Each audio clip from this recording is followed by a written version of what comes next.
37వ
Hyderabad book fair లో 164 నెంబర్లో ప్రజాతంత్ర stall ఏర్పాటు చేశాము.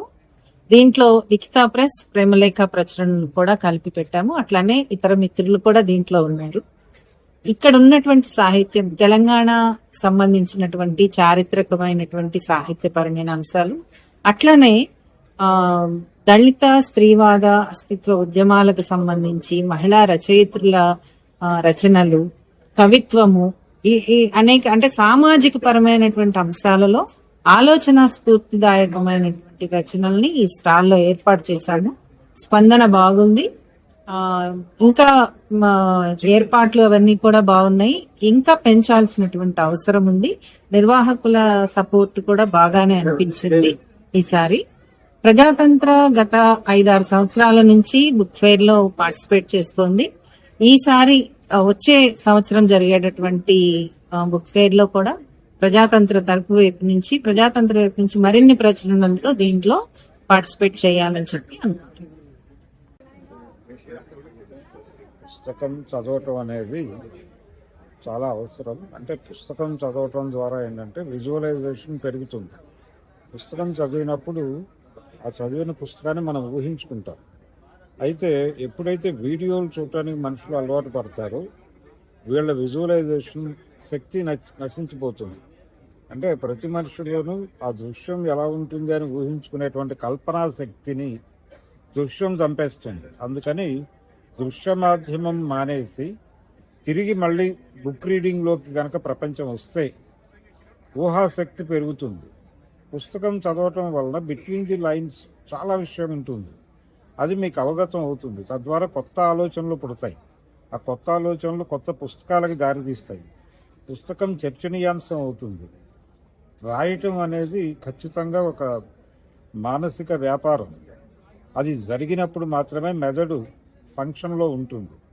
మాట్లాడటం అనేది వేరు, లేకపోతే సినిమా చూడటం వేరు, లేకపోతే మరొక వీడియో చూడటం వేరు. అంటే ఎవరో వండి చేసింది చూడటమే.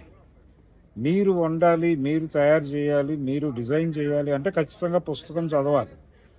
పుస్తకాలు చదివిన వాడే ఏదైనా చేయగలరు.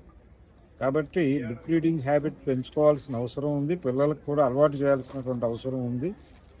ఖచ్చితంగా బుక్ రీడింగ్ హ్యాబిట్ అనేది ఖచ్చితంగా తరతరానికి ఫార్వర్డ్ చేసుకుంటూ వెళ్ళకపోతే మానవ మేధ అంతరించిపోయేటువంటి ప్రమాదం కూడా ఉంటుంది.